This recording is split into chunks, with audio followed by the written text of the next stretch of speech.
interest of Israel nor the inalienable rights of the Palestinian people for their homeland can be secured by violence.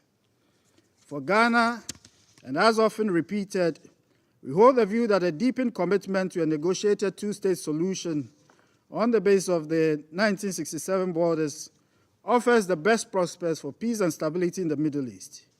We hope that in furtherance of this Council's responsibilities, we can find a consensus to end this conflict, bring the parties to the table of dialogue, and help deliver a secure and assured Israel and Palestine sooner rather than later. I thank you.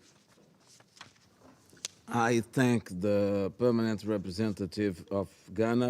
Has spared no moment trying to either directly or indirectly blame the United States for this crisis. It is irresponsible. It is false that we are responsible in some way for what is going on. No state has worked harder than the United States to try to resolve this situation, and we continue to work hard to do so. This is a typical Russian narrative that has, again, no basis in fact.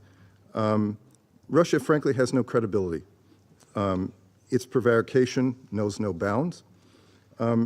It claims to care about the humanitarian situation in Gaza. I think it's pretty clear. Russia doesn't care about solving crises, humanitarian crises. It creates them. If you have any doubts, just look what's going on in Ukraine. Regarding U.S. actions in Syria, we responded to attacks against U.S. personnel acting in self-defense under Article 51 of the UN Charter. I think Russia will recall the UN Charter. It has been working to drive a stake through the heart of this sacred document through everything that's been doing in Ukraine. So let me just close by saying, Mr. President, the United States will continue its efforts to do what it can to ease the situation in the region. And my hope is that Russia will step up and be a responsible player in the Security Council and work with the international community to try to bring about an end to this very, very sad situation. Thank you, Mr. President. I thank the representative of the United States for the statement. The permanent representative of the Russian Federation has asked for the floor to make a further statement. I give him the floor. Thank you, Mr. President. I'll be brief. And taking stock of the comment from my American colleague as an admittance, we didn't hear a response to the question that we put to him, but I would like to put a rhetorical question to him, which I don't require an answer to because it's a rhetorical question and the answer is obvious anyway. How many times during the present crisis has the United States initiated a meeting on the humanitarian situation in Gaza? Thank you. I thank the permanent representative of the Russian Federation for his statement. I now give the floor to the permanent observer of the Observer State of Palestine. Mr. President, I want to begin by welcoming you to this chamber and to leading the deliberation of this emergency meeting requested by our colleagues from the United Arab Emirates and China, which we appreciate. The fact that you are with us for the third time during this month is an illustration of the commitment of Brazil at the level of the foreign minister, and I am sure with the urgency from President Lula to do everything that you can in order to bring about the end of this carnage and the tragedy that the Palestinian people are going through, particularly in the Gaza Strip. We, the Palestinian people and the state of Palestine, and our people everywhere, particularly in the Gaza Strip, and our leadership do really appreciate this commitment, this effort that Brazil is doing. And I am personally delighted to see you for the third time, because I consider you as a good friend from the time when we worked together as permanent representatives of our states. I want also to thank the three briefers: Commissioner General Lazzarini, Executive Director Ms. Russell, and Director Ms. Doughton, for their briefings and for their moving calls. And it is coming from people who are in the field, leading teams in the field trying to save lives of the Palestinian people. We don't only express our gratitude and appreciation for what they do, and also receive with them accepting condolences for those who have lost their lives and paid the ultimate price for trying to save the life of the Palestinian people. They are the best faces of the United Nations.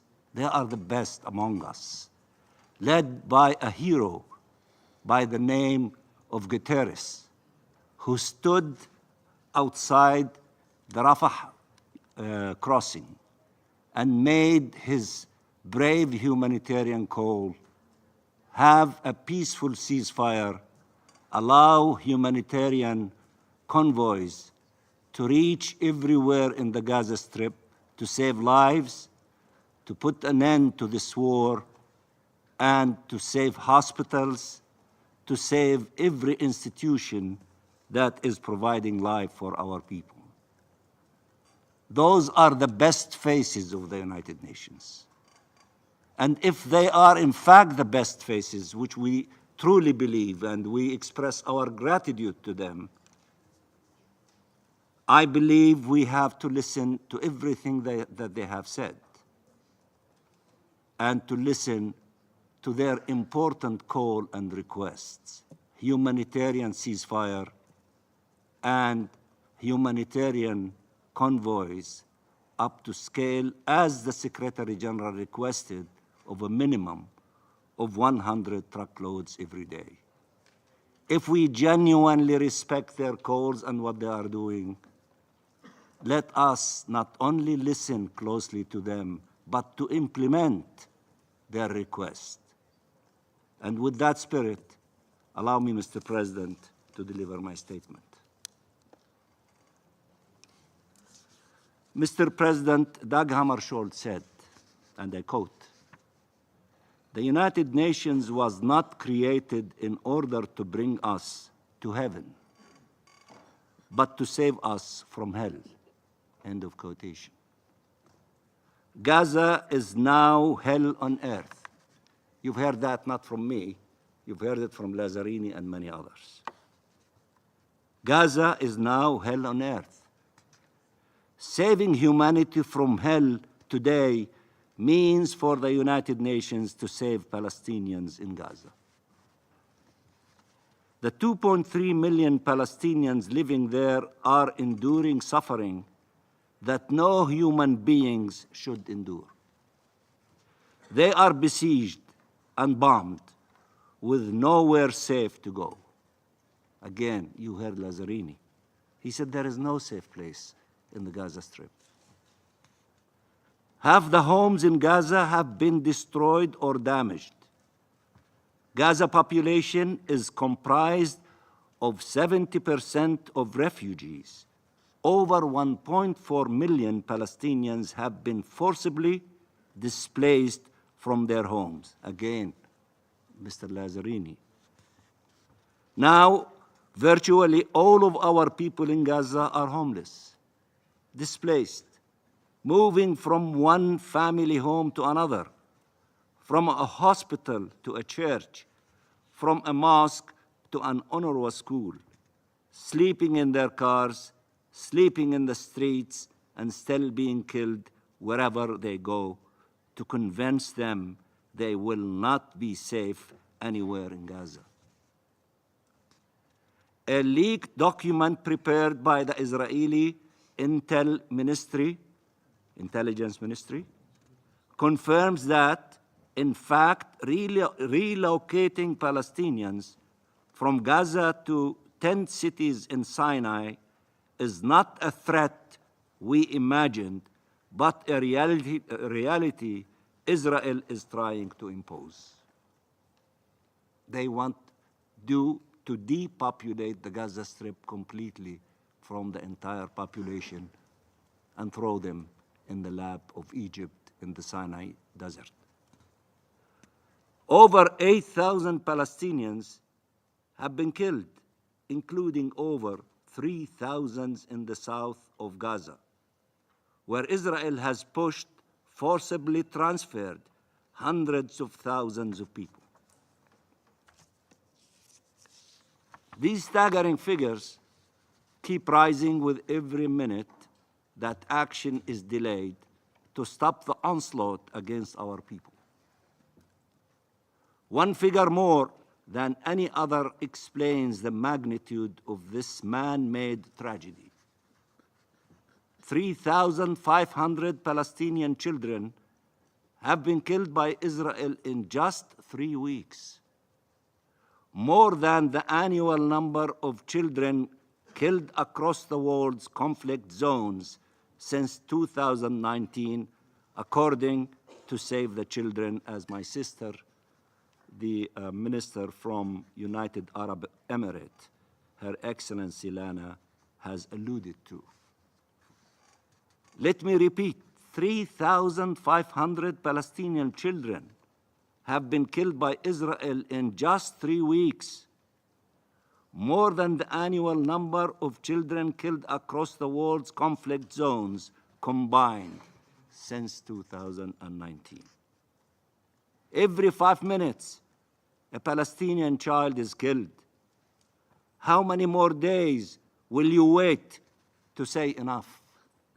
How many more days will you wait to say enough? Paralyzed, not acting, not carrying out your duty to maintain international peace and security and to stop that war as a derivative of that.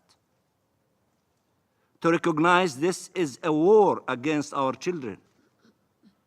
How long will it take you to recognize that thousands of children being killed before your own eyes and you're still paralyzed? Our children who are like yours, children of God, children of light, the angels on earth. Enough darkness, enough death. Save lives of our children and all children and the children of others. Mr. President, the General Assembly, representing the countries of the world, adopted a resolution grounded in humanity, morality, legality, and the rejection of double standards and of any justification for the killing of innocent civilians, the siege against them, their captivity, and their forced transfer. It took a stand that we will not forsake humanity. We will not forfeit international law. The General Assembly acted. The Secretary General acted. The army of his humanitarian agencies and the heroes leading them and those who are working in implementing that message acted. And there is one important body still not acting. It is you. The General Assembly called for an immediate, durable, and sustained humanitarian truce. This must happen immediately. It stressed that humanitarian aid and access cannot be further delayed or obstructed and must be at levels that correspond to the immense needs created by this inhumane Israeli siege and the indiscriminate attacks it is perpetrating as we speak. Thousands more lives hang in the balance. This resolution, moral one, powerful one, in which 11 of you, members of the Security Council, voted for. 3 of you abstained. 1 voted no. This resolution must be immediately and fully implemented. If you were able to vote in the General Assembly, what is stopping you from voting here? The 11 who voted yes, the 3 who abstained, among them 4 permanent members voted yes and 1 abstention. Do what the bigger body is doing.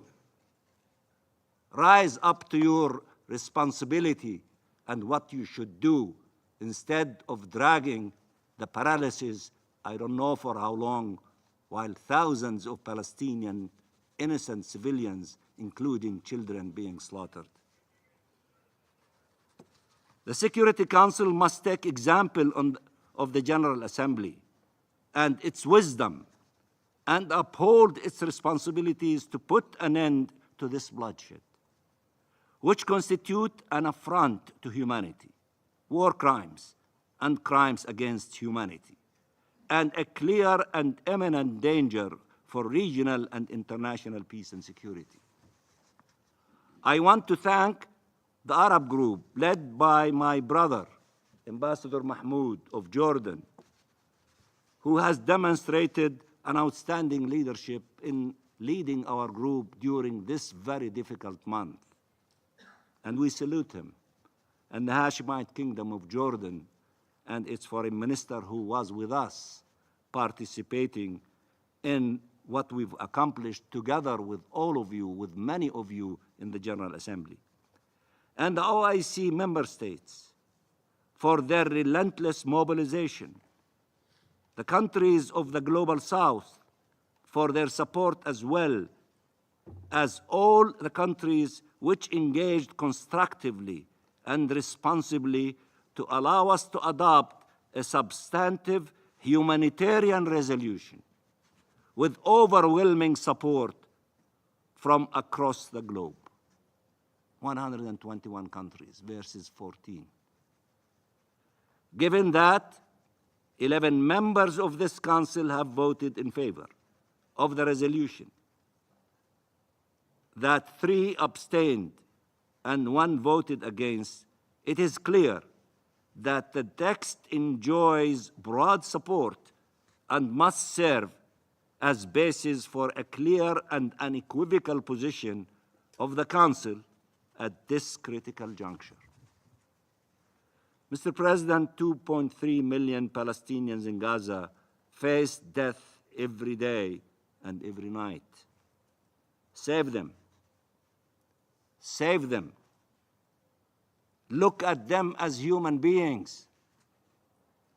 You cannot look only at one side and ignore this tragic humanity completely. Wake up from revenge. Look at us as human beings. Save them. We have 2,000 people under the rubble. Allow us to find them. Save those who still can be saved, and bury in a dignified manner those who have perished.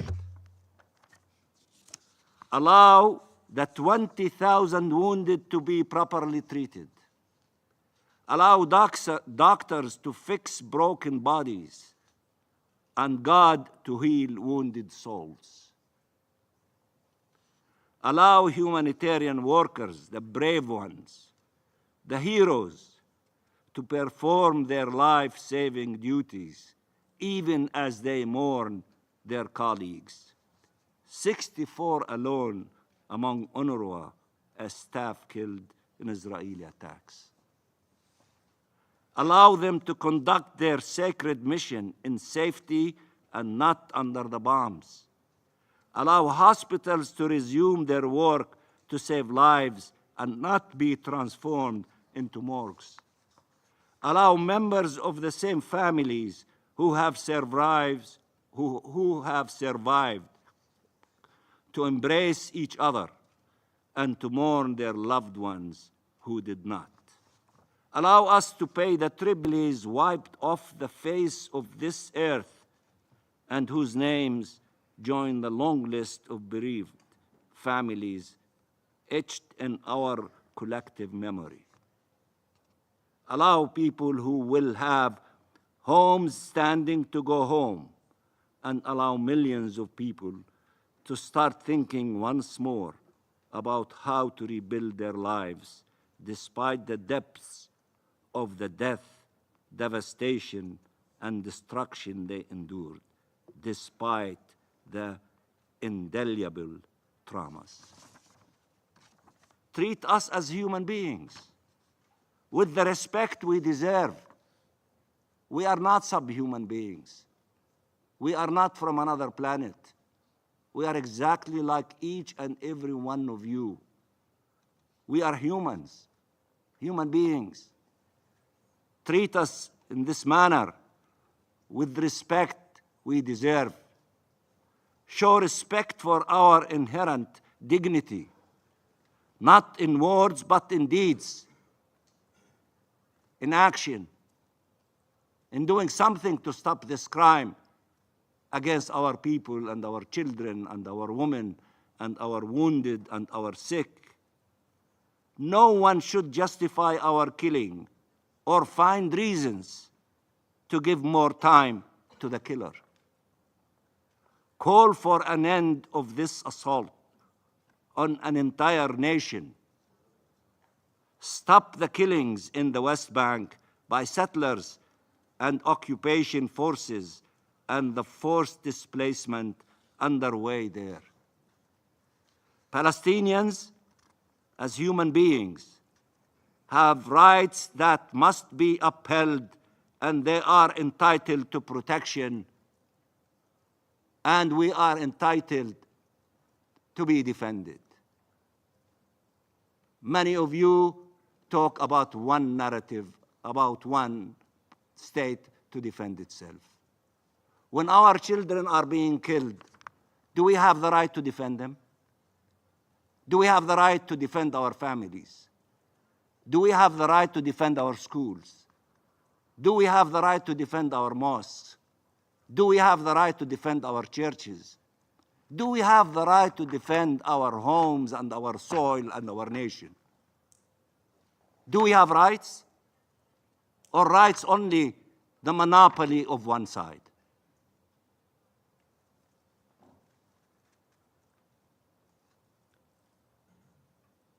Our people have, as a people, rights that have long been denied and must now be recognized so we can all live in peace and security.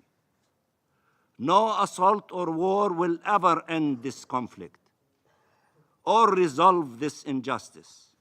It will only deepen and widen it.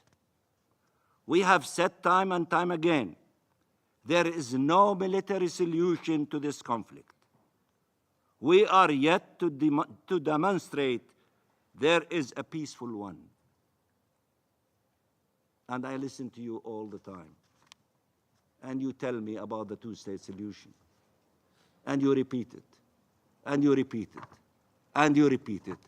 But you don't tell me what single step you are willing to take in order to stop the other side from destroying the two-state solution before your eyes. Isn't it enough to wake up and say the resolution that you adopted that calls for the implementation of the two-state solution, show resolve to implement these resolutions? You are the Security Council. Are you continuing to be paralyzed, or you want to act on the advice you're giving me? You're giving the Palestinian people. Two-state solution, we accepted. Implement it. Who is stopping you from implementing it? Who is stopping you from taking steps in order to push the occupation to an end, to allow for the independence of the state of Palestine? Who is stopping you? Don't keep repeating to me, two-state solution. Tell me how you are going to defend it and how you are going to implement it, so that can our people believe you and have faith in what you are saying and respect what you call for when they see you marching toward the implementation. And whoever is standing on the path of the implementation of your will should be removed from the way so that we can see the implementation of the two-state solution based on your resolutions, based on international law, based on the terms of reference. You agreed to all these things, but you're not acting. You keep repeating them, and you think by repeating them, you did your duty. No, you have to do more. You have to take the practical steps for allowing the two-state solution to become a reality.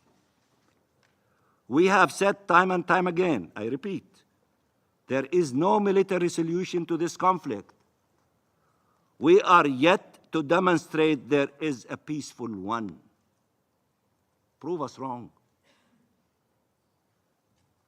Every minute counts. Every minute is the difference between life and death for Palestinians in Gaza. And I thank you very much, Mr. President, and I hope that there is a short period of time till the end of this, your presidency. But if by any miracle that you can have a position from the Security Council to stop this war and to allow the hundreds of trucks with humanitarian assistance to enter the Gaza Strip, we will tip our hat to you and to the Security Council members. And I thank you very much, Mr. President. I thank the permanent observer of the Observer State of Palestine for his statement. And I now give the floor to the representative of the State of Israel. Thank you, Mr. President. Distinguished council members, my grandfather, Chaim, was a farmer. He lived in a small village in Transylvania with his wife Bracha and their 8 beautiful children. But in the spring of 1944, the small village ceased to exist. Their community was erased. The Nazis forced Chaim, Bracha, and their children, 8 children, onto cattle cars hurtling towards Auschwitz. Upon arrival, Bracha and 7 of their children, Pearl, Tzvi, Sarah, Hodaya, Leah, Henya, and little baby Mordechai, were murdered in the gas chambers and turned to ash. My grandfather's story was once a horror story of a different era, of a distant time of unfathomable hatred, a time which, until 3 weeks ago, we referred to as never again. Yet, never again happened again. The villages in southern Israel that were invaded by Hamas terrorists were peaceful agricultural villages, just like my grandfather's village in Transylvania. Entire communities were exterminated. Only this time, the murderers were Hamas Nazis. Entire Israeli families were turned into smoke and ash, no different than the fate that my grandfather's family met in Auschwitz. But the brutality of the crimes is not the only thing that the savage Hamas Nazis share with the German Nazis. They both share a common ideology, and it's not the two-state solution.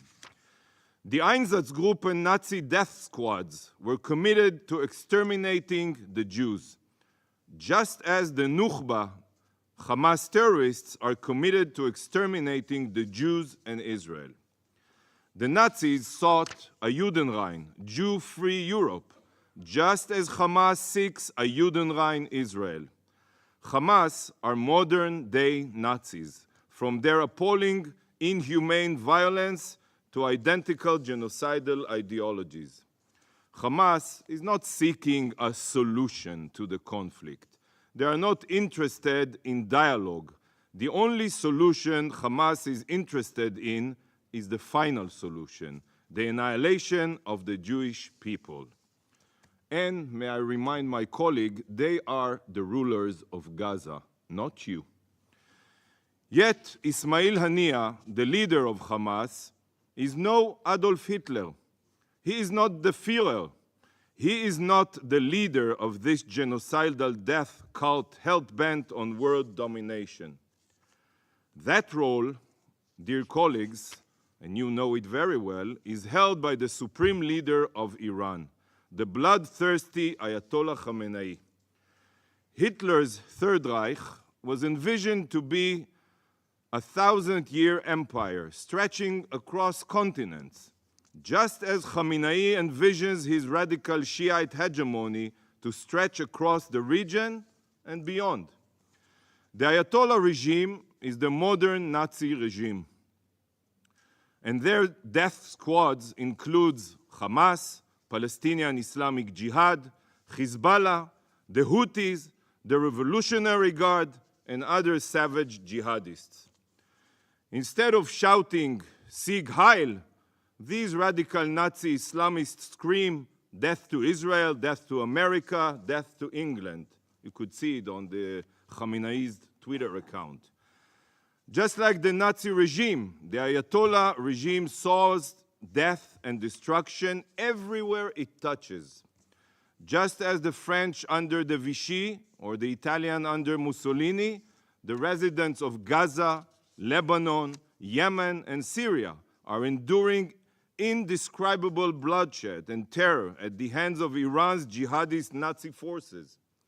Like the suffering of Londoners during the Blitzkrieg, Ukrainian civilians are being murdered from the skies with Iranian Nazi weaponry. Like the ever-reaching hand of the Wehrmacht, the Houthi Iranian proxy attacked Saudi Arabia and the United Arab Emirates, and Albania was struck by unprovoked Iranian cyber attacks.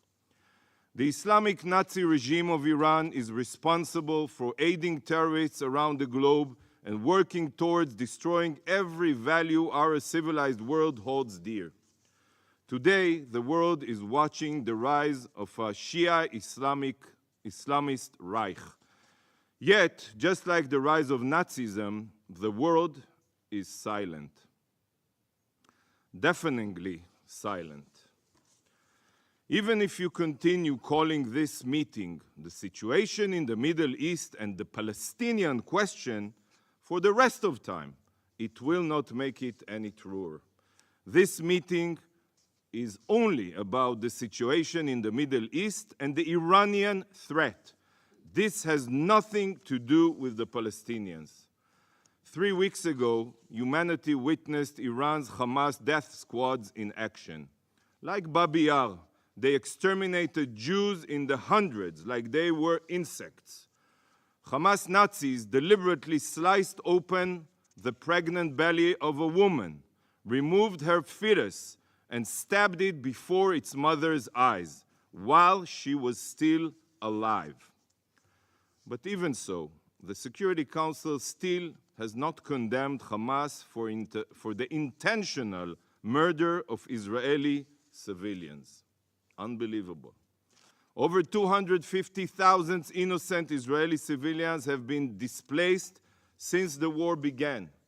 Millions of Israelis are living every day under constant indiscriminate rocket fire, both in the south and the north, at the hands of Hamas, Hezbollah, and other jihadists. Does this council not have anything to say about this? Is this not also part of the situation in the Middle East? Council members, when my grandfather Chaim and his children were sent to Auschwitz, the world stayed silent. When his babies were sent to the gas chambers, the world stayed silent. When their bodies were burned along millions of other Jewish children, not only Jewish, the world was silent. Today, after innocent Jewish babies were burned alive, this council is still silent. Some member states have learned nothing in the past 80 years. Some of you have forgotten why this body was established. So I will remind you, from this day on, each time you look at me, you will remember what staying silent in the face of evil means. Just like my grandparents and the grandparents of millions of Jews, from now on, my team and I will wear yellow stars.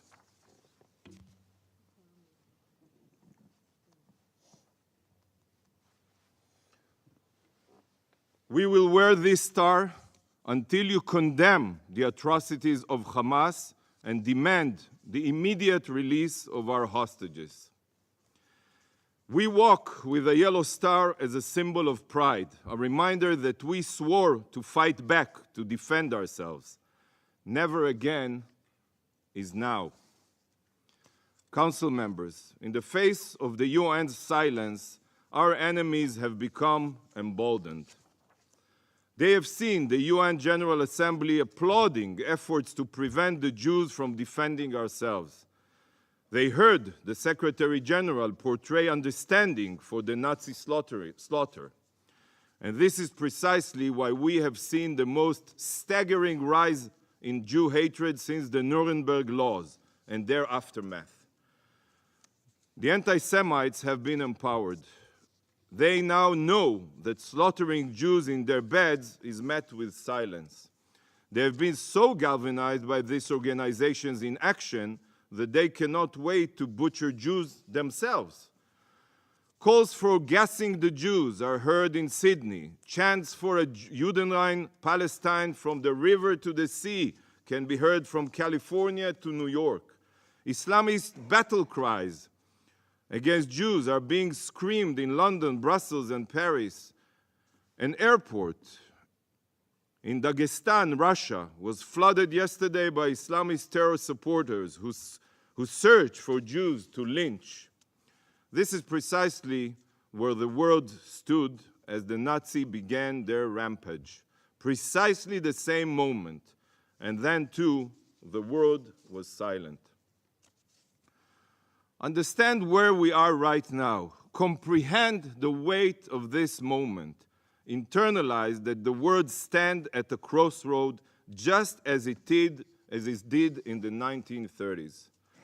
Would this council take the approach of Chamberlain, appease the Nazis and their sympathizers, or will this council take the approach of Churchill, to fight evil with blood, toil, tears, and sweat? Israel has made its choice. We were attacked by the Hamas Nazis. We were shown that genocidal Jew hatred did not die with Hitler. It bubbled and grew until it invaded our homeland. But the difference between 1939 and today is that today Jews have a strong state and a powerful military. We are not defenseless. We are lions of Judah, and we will defend ourselves against those that seek to annihilate us. In the days leading up to and following the October 7th massacre, Simchat Torah massacre, the Führer Khamenei continued to spread his poisonous genocidal ideologies with the world. He tweeted about the end of Israel. He said that whoever normalizes relations with Israel would lose. He claimed that Israel is dying, and on the day of the massacre, he called for the eradication of Israel alongside a video of Israelis running for their lives as his Hamas Einsatzgruppen mowed them down with machine guns. Colleagues, if Hitler had a Twitter account, it would look exactly the same as Khamenei's. Exactly.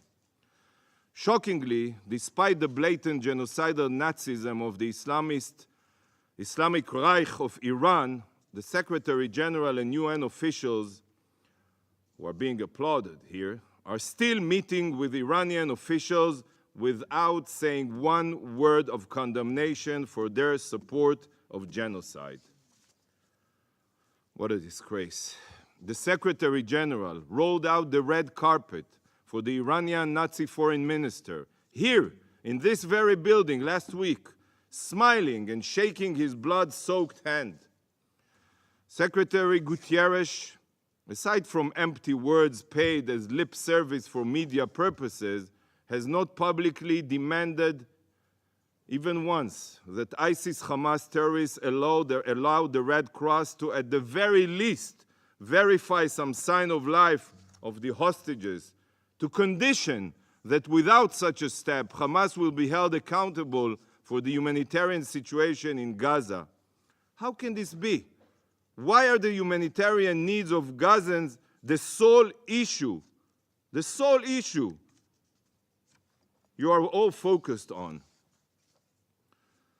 Is this not the bare minimum that must be called for from these monsters?